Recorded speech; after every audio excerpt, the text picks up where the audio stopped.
I am so glad to be here today with all of you. Thank you for joining us. My name is Rachel Miller. I'm the president of the Providence City Council. Yeah! Yeah! And I represent Ward 13 in the West End, Federal Hill, and the Valley Arts neighborhoods. And I'm joined today by several of my colleagues. We've got President Pro Tem Pichardo, whose neighborhood we're in and who we will hear from shortly. Councilwoman Jill Davidson is here. Councilwoman Miguel Sanchez is here. I believe Councilman Royas is on his way. Councilwoman Anderbaugh's here. Yes. And I am so proud to announce that and unveil the rent stabilization ordinance that President Pichardo and I, along with many other councilors, will be introducing on Thursday night. This particular rent stabilization ordinance is about Providence. It's about keeping Providence affordable for the people who live here now. That's right. It's about giving renters the ounce of breathing room that we need while ensuring that property owners can achieve a fair rate of return. And it is past time. Year after year, Providence has topped housing lists for all of the wrong reasons. Least affordable for renters in the country. Largest increase in rent in the country. Fastest growing rent nationally, now 2 different years. Just last week, it was confirmed that Providence has the nation's fastest growing rent again. This time, even while nationally, median rents decreased. That's right. Rent in Providence has increased 40% since 2020. Have our incomes increased by 40% in the last 5 years? No, they have not.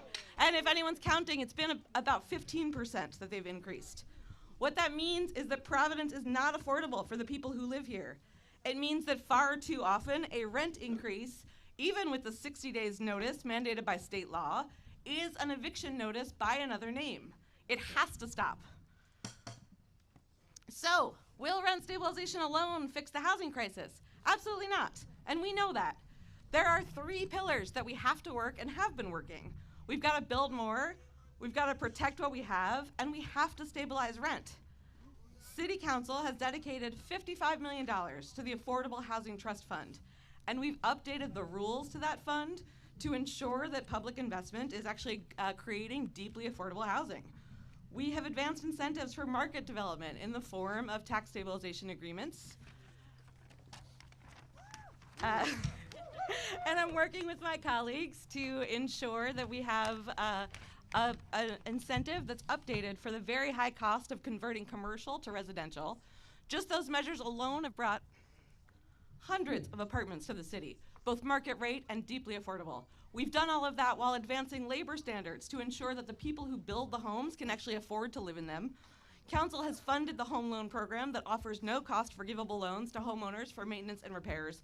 We have unlocked city zoning to increase density at every level, remove single-family zones where it was outdated, support the development of accessory dwelling units, and we've tripled down on density increases along transportation corridors.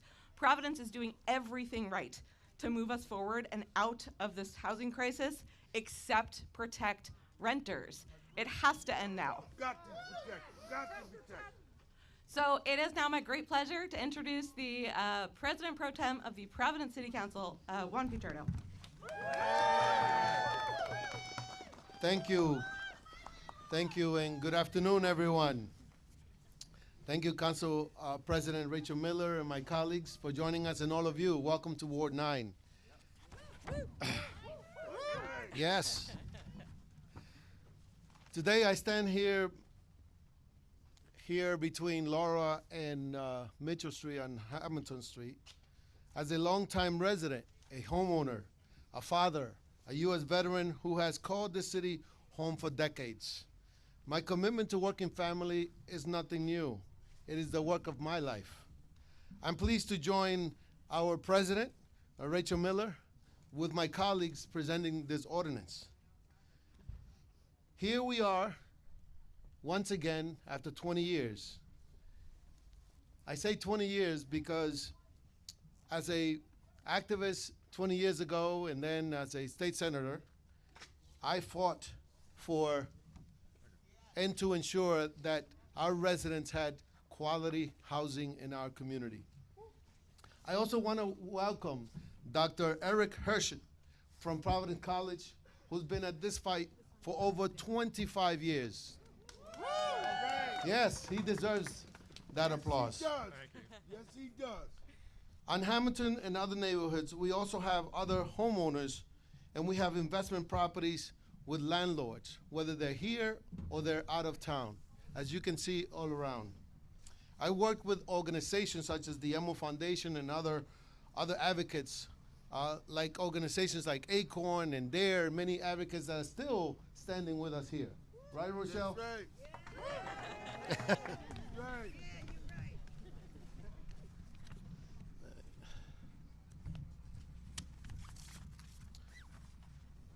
20 years ago, when the housing crisis of 2005 gripped Rhode Island, I stood in these same neighborhoods in the state Senate and fought against predatory loan practices. I was proud to lead that charge in passing the 10th national piece of legislation that protected homeowners from these predatory mortgage lending. We stopped the big banks from gambling with our neighbors' lives then, and today we're here to stop the corporate interests from price gouging our renters now. Right. We are in a new kind of crisis. Providence is currently the least affordable rent market in the country. In neighborhoods like Elmwood, South Providence, and other neighborhoods, rent increases aren't just numbers on a page. They are eviction notices in another name. When rent jumps 40% in 5 years while income stay flat, we aren't just losing tenants, we are losing the soul of our city. Rent prices are too high. And just this month, according to the apartments.com, the average rent for a 2-bedroom apartment in Providence, January 2026, was $2,600. You need over $100,000 to afford that. This market will not regulate itself anytime soon.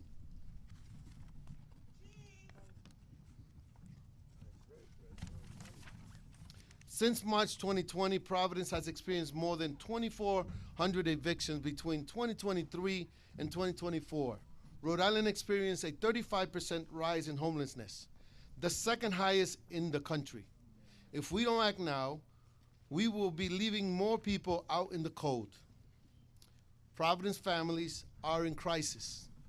Children are in crisis. There are over 200 kids that are homeless in the city of Providence. Navigating a full-blown rent emergency can't wait. We need an immediate stopgap to provide stability to families on the edge. That's where the rent stabilizations come in. The rent stabilization ordinance we are proposing is a balanced, common sense tool. It is a radical it's not a radical shift. It's a stabilizer. It provides a 4% annual cap so families can plan their budgets. It exempts new construction for 15 years to keep our builders building. Most importantly, it protects our local mom and pop owners, what I call the Providence Dreamers, the 1+1 exemption. As a former realtor and as a home, I know the local home ownership is the key to generational wealth. That is why this ordinance includes a critical additional property exemption. If you are a resident who lives in the home and owns one additional property in your name, you are exempt. We are targeting the large-scale corporate entities, let's be clear, that treat our blocks like stock portfolios, not the grandmother in Ward 9 or other neighborhoods or other wards who rent out the second floor or triple-decker. We are protecting the neighbors who treat their tenants like family. This ordinance gets to the heart of the issue. It regulates rent by ensuring large corporate property owners not raise the rent 4% annually, with some exemptions. Almost done, it's getting cold. The ordinance exempts owner-occupied homes and one additional property owned by the individual because, and again, what I'm talking about is our neighbors, both homeowners and renters, the little guy, the one that invest in our neighborhoods, who want stable tenants, are already doing the things the ordinance proposes. I'm proud of this proposal, and so are my colleagues behind me.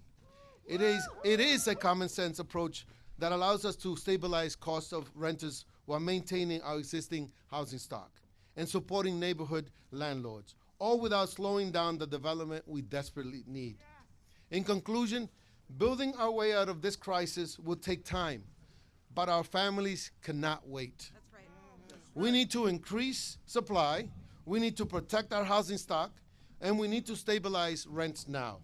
I fought this battle before, and I know that when we protect the people who call Providence home, the entire city, we all win. Thank you.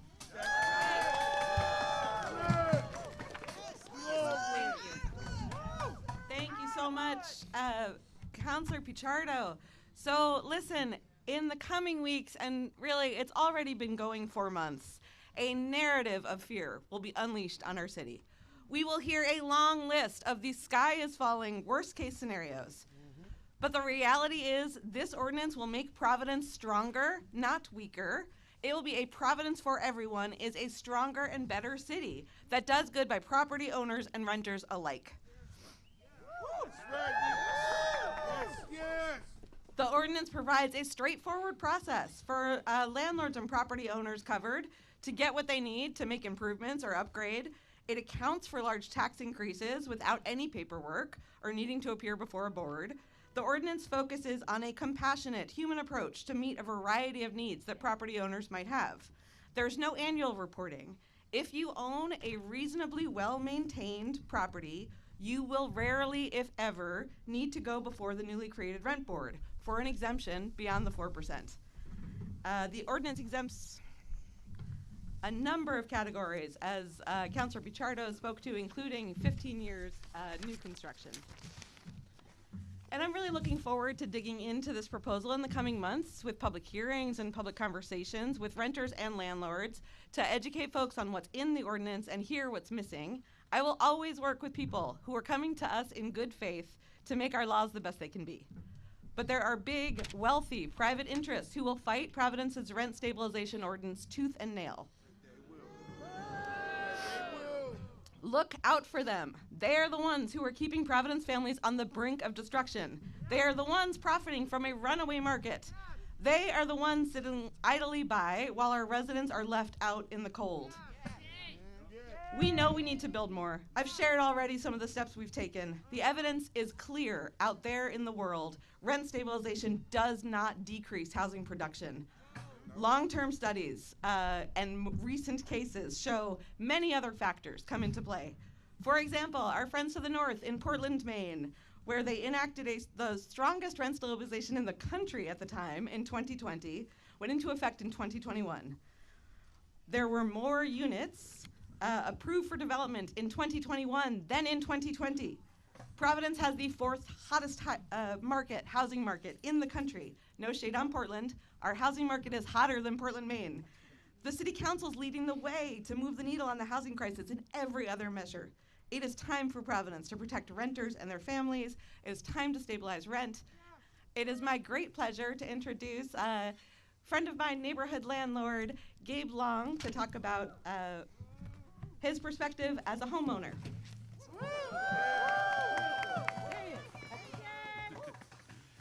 Thank you, Rachel. Thank you for inviting me to speak here today.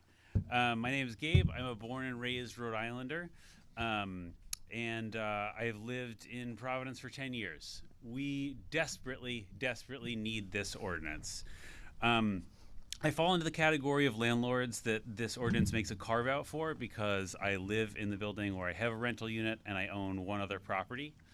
A few years ago, when the house next door to me went up for sale, I was worried. I was concerned that a Boston or New York real estate investment company was going to buy it in order to squeeze every single possible dollar out of it. But I got lucky. A local couple bought it, and while they don't live there, they come by to rake the leaves in the fall. They make sure that there's salt on the sidewalk when it snows. It's their one investment property, and they care about it. And same as me, they want long-term tenants because they want stable income. They don't want to jack up the rent every chance they get in order to give a theoretically improved return on investment presentation to a room full of shareholders. They're the kind of landlords that we need in Providence, and this ordinance gives people like them a leg up over corporations that simply view our neighborhoods as a set of assets to be exploited. And following up on what Rachel said, I want to address the idea that's currently being pushed by big money corporate interests that somehow regulating the housing market is going to make Providence less affordable. Look around. This is what the market created, one of the least affordable cities in America. We have to take action, we have to intervene, and this is the right way to do it. These councilors have carefully crafted an ordinance that is not going to interfere with new construction, that is going to protect small local landlords who are the people that we need taking care of our city because they care about it. This is the right action for this moment, and so as a landlord, I fully support it. I would now like to introduce Yuvia Trochet-Rose. Welcome, come on over. Yuvia's gonna speak in Spanish first. Yuvia will speak in Spanish and then summarize in English. Welcome, thank you. Nice to meet you. Nice to meet you. Hello. Hola, gracias por el tiempo. Como muchos de ustedes, mi familia y yo nos hemos visto afectados por los aumentos en el precio de la renta aquí en Providence. Alrededor de la ciudad oigo la misma historia reflejada día a día. Personas que han vivido en la ciudad por años y que ahora se ven en riesgo de tener que irse porque no pueden encontrar un lugar que puedan pagar. En mi propia familia, muchos miembros se han tenido que mudar a otros estados porque no pueden seguir pagando los costos tan altos. Mi hogar tiene la suerte de tener 2 fuentes de ingreso. Aún así, todos los meses nos preguntamos si podemos pagar por nuestra vivienda el próximo mes. Y no hay mucha diferencia en tratar de mudarse, ya que los precios son iguales en todos lados. Sé que probablemente todos hemos tratado de encontrar otra vivienda y visto los precios inflados, donde hasta solo una habitación en un apartamento compartido cuesta hasta $1,000 y adelante. La peor parte es que sin importar cuánto suben la renta, nunca es suficiente para algunos propietarios.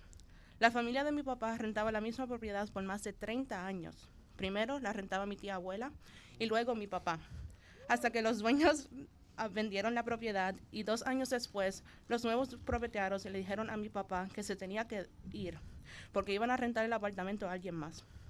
Solo le dieron 2 semanas a mi papá para mudarse y como pueden imaginar no fue tiempo suficiente para él encontrar un nuevo apartamento.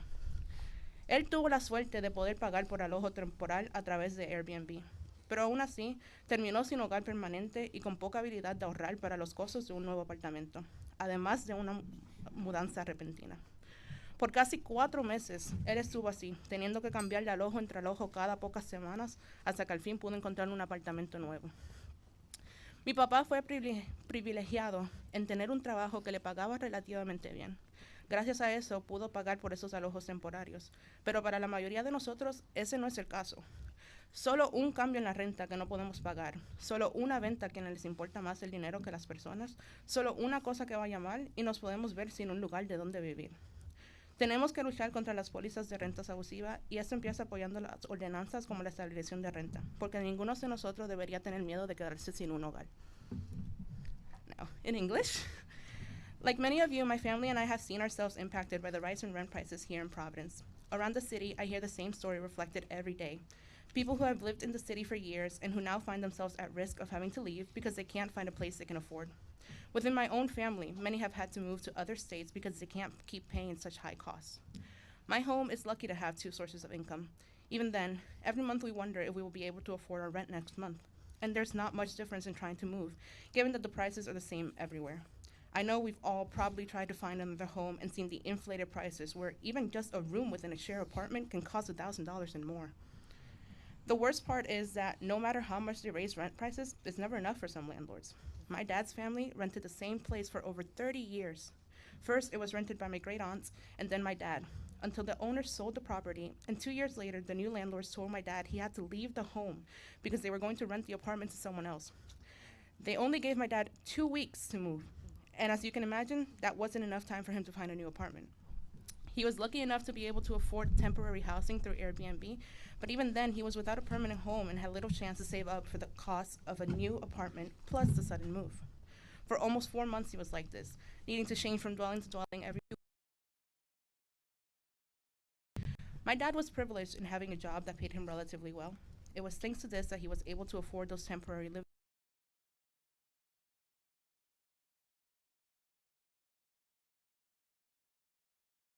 People, just one thing going wrong, and we can find ourselves without a place to live. We have to fight against abusive rent policies, and this starts by supporting ordinances like rent stabilization, because none of us should have to fear losing our home. That's right. Thank you so much. And I would now like to introduce Justice Gaines, a Providence renter as well. Where is Justice? Hi. My name is Justice Gaines. I'm a tenant in Ward 11, Southside, and I work with Sister Fire. At Sister Fire, we organize women and non-binary people of color in Rhode Island for our political, social, and economic transformation to advance a vision of care, dignity, and stability for all of our families and neighbors. Today, we are here to support rent stabilization in Providence, a crucial step towards achieving that vision. When I moved into my first apartment in Providence, my roommates and I spent the first 24 hours cleaning because the previous tenants had left it absolutely filthy. The couch that came with this furnished apartment was soiled by their cat, which was still in the home, by the way, because the landlord had done nothing to ensure that the space was livable or clean in between tenants. We didn't get our security deposits back at the end of the lease. In a different apartment, I was living with friends, one of whom was the landlord. As the conflict in the house rose and the relationship soured, so did the maintenance of that apartment. 2 of us decided to move out, but it took 4 months to find a new place because everything was so expensive. And when we found our spot, we were paying over $500 more each month for less space than we had had. Across our city, residents are paying higher prices for rent without improvements in quality or increases in wages. Sister Fire members have shared dozens of stories, many far more appalling than this. Stories of rent increasing year to year while appliances and windows remain broken. Landlords looking for rent every month, but unresponsive to concerns about pest or mold in the house. New parents out of work to care for their newborns, facing rent spikes that threaten their family's entire home. Young people choosing between eating dinner this week or having enough money to pay rent on the first. Folks who've been pushed out to Cranston, Pawtucket, Woonsocket, who can't raise their families in the city that raised them because the prices got too high. Sister Fire supports rent stabilization because our housing system should be rooted in care and dignity for all, not profit for the few. By limiting rent increases to 4% maximum per year, rent stabilization provides predictability for tenants to plan for our future, to budget without exorbitant, unexpected increases in our living cost. This rent stabilization ordinance gives tenants protections to name concerns and problems to our landlords without fear they will shut off services or threaten eviction. Rent stabilization prevents corporate developers and property managers who see tenants as dollar signs on a spreadsheet. Tenants are not numbers. We are human. Housing is a human right, not a commodity. Care belongs at the center of public life. Our housing system must start with care. A caring city does not price people out of their homes. A caring city does not force people to choose between food and shelter. A caring city does not punish people for making sure their home is safe to live. A caring city does not make you earn a roof just to make someone else $1. Rent stabilization is one step towards having a truly caring city where we can all afford to live, where we can afford to stay with our families and build our homes, build in our homes. A space of care, dignity, and rent stability. Whose streets? Our streets. Whose homes? Our homes. Whose streets? Our streets. Whose homes? Our homes. Let's pass rent stabilization now. Thank you, Justice, and thank you Sistafire. There are many organizations and neighbors here today, including Sistafire, Direct Action for Rights and Equality, Reclaim is here today, the Council of Churches, SEIU 1199, I believe the Teachers Union. I believe I saw someone from the Teachers Union. ONA, Olneyville Neighborhood Association. Who else? Prism is here, of course. Who else am I missing? Okay, so, and now it is my great pleasure to introduce Dr. Eric Hirsch, who is a professor at Providence College and a longtime advocate for the unhoused and renters and homeowners everywhere. Thank you, Eric. Thanks, everyone. I appreciate being among such a distinguished group of speakers. And this has been a long time coming, and I've been following it pretty closely. So I really appreciate what the Providence City Council is doing. I want to go back to Ronald Reagan in the 1980s. Before that, there was actually a middle class in this country. But Ronald Reagan came in and said, well, what we ought to do is cut taxes on the wealthy, because all that will trickle down to everyone else. Of course, it never did. He busted the Air Traffic Controllers Union. We've had a dramatic decline in the number of people in, just go up. I can do that. Oh, it sounds like it works. Yeah. It went on. Yeah. Yeah. So he busted that union, and we've had a dramatic decline in the number of people in unions. That's partly why the middle class has died on us. He eliminated support for new construction of public housing. The result of all this was an unbelievable increase in economic inequality, which has continued ever since. But what people don't talk about is what impact that had on housing production. Since Reagan, the entire industry in Rhode Island hasn't built any middle-class housing, certainly not low-income housing, without some kind of government subsidy. And poor people tend to live in middle-class housing that has gotten old. And all of these buildings here, who have lower-income people, many of them in these buildings, these were originally built for middle-class people who moved out and lower-income people moved in. That filtering process doesn't happen when you stop building middle-class housing, and you're certainly not going to build low-income housing because that's not profitable. So that's what has happened to the rental market. That's why rents have gone up as high as they have. And as I keep saying Senator Pichardo, but Councilor Pichardo was saying, you really have to talk about not average rents, but the average rent for a new apartment, to get an apartment that you're going to move into. Those are at $2,500, $2,600 a month. You need $100,000 to afford that.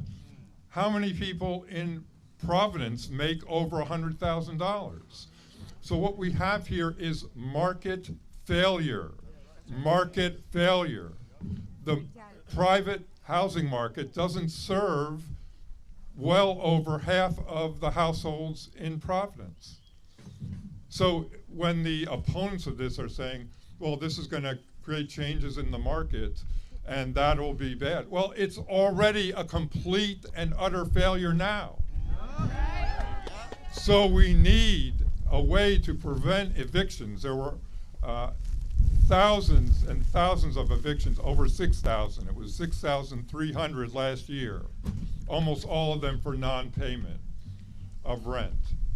So we absolutely need regulation. And I'd like to see a lot of these developers and landlords, thank you for the one we had here, start supporting this. Given all the exemptions that were put in, I might not have put all those in, but given those exemptions, they aren't going to have any problem in terms of doing what they need to do. If they're going to maintain their building, if they're going to rehab, if there's new construction. So why aren't they supporting this? They just want the highest possible profits and the highest possible rents, and they could care less if people get evicted and wind up homeless. We've actually had a doubling of homelessness between 2019 and today. And we've had hundreds of people outside in weather like this for the first time, to the point where tonight we are opening 3 churches to make sure people don't freeze to death. So this is life-threatening, having rents this high. That's why people are homeless. Our shelters are completely bottled up. People can't leave shelter because they can't afford an apartment. You know, if you get a Section 8 or housing choice voucher, no landlord will take it because they'd rather be in this high-profit private market. So this is the minimum that we need. What we need going forward is more public intervention, as the City Council is doing. The state needs to do the same thing. Hopefully, when we get rid of the current president, the federal government will do that too. So let's make this happen. Thank you so much, Dr. Hirsch. I also see Senator Mack here. I keep turning it off on myself. I don't know how to put on and off. Well, I see Senator Mack here and Representative Cruz and Representative Morales, and I don't know if I'm missing anyone else. Representative Sanchez. Okay, great. And then lastly, and I'll happily take questions, and I know Councilwoman Pitardo will as well when we close out, but I'd like to bring forward Jeremy Langell. Sorry about that. The Executive Director of the Council of Churches. Thank you for joining us. Thank you. Friends, power concedes no ground without a challenge. Power concedes no ground without a challenge. It's interesting that we're gathered here today, the day after MLK, when we celebrate the Reverend Dr. Martin Luther King Jr. And I have observed in many years of this, of recognizing and observing that day, how sanitized his vision has become. Yep. Isn't it interesting that his last sermon was about economic justice? Yep. His last sermon was about poverty. Dr. King paid a price for that sermon. Dr. King paid a price for that vision. And to some degree, we kind of dropped the ball. Eric already stole my stuff about Ronald Reagan. Friends, it's time for us to not only get this passed, but to recognize that we are going to be in this for a long time, because what we are doing is dismantling a system of oppression. And that's going to take our collective effort and our collective work. So since it's cold, I'm going to offer us a blessing. Is that okay? Please. All right. As we do this work ahead. May the divine bless you with discomforts at easy answers, half-truths, and superficial relationships. May the divine bless you with anger at injustice, oppression, and exploitation of people, so that you may work for justice, freedom, and peace. May God bless you with tears to shed for those who suffer pain, rejection, hunger, and war, so that you may reach out your hand to comfort them and to turn their pain to joy. And may God bless you with enough foolishness to believe that you can and must make a difference in the world, so that you can do what others claim cannot be done, to bring justice, kindness, and compassion to all. Amen. Thank you so much. Happy to take questions about the ordinance. Go ahead. Council President, will the city place any sort of moratorium on property tax increases? Will they place a moratorium on the sort of giveaways to the Buck Chases, Joe Paolinos, and the Superman? So 2 things. One, there's a really clear way as part of this ordinance that if tax increases above 5%, there's a way for landlords to recoup that. It's direct. It's based on the actual dollar amount of increase. and you don't have to go for an exception. If it's over 4%, you've got a path there. On the second part, I think that we have to incentivize some level of development, some level of private development. We've continued to promote tax stabilization ordinances. We've done it with really strong protections so that Providence residents can gain in employment and good actual job, like actually good jobs to do that. And I know that my colleagues are interested in putting more in affordability on those incentives, but I think they're part of the deal. But just a quick follow-up. Sure. The Superman building, the Paolino buildings, including the hotel downtown. There's a history in Rhode Island of wealthy landlords getting tax stabilization agreements to build expensive buildings. Effectively, we're subsidizing gentrification.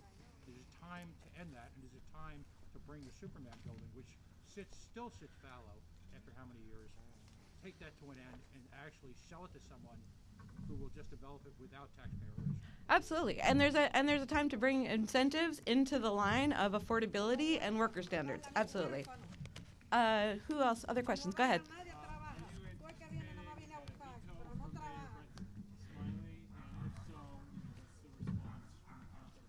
I'm sorry, I missed the beginning. Are you anticipating a veto from Mayor Smiley, and if so, what are you guys going to do after that? So, like I said, I think this is a very strong proposal. It's taking other policies that have happened around the country. It's putting them into a Providence focus. I haven't yet talked to the mayor about this particular proposal. I'm looking forward to that conversation. And I am forever optimistic and open to a positive discussion. And we'll continue talking to our colleagues, and if we have to, we'll move forward on a veto as well. Other questions? Go ahead. So what does the process look like? Like, when can we expect public hearings to begin? That's a great question. We are introducing this Thursday evening. It will be in the Hope Committee, which is chaired by Pro Tem Pichardo. We'll schedule hearings and public conversations. I know I will also be out in the neighborhoods having community conversations. I'm sure my colleagues will as well.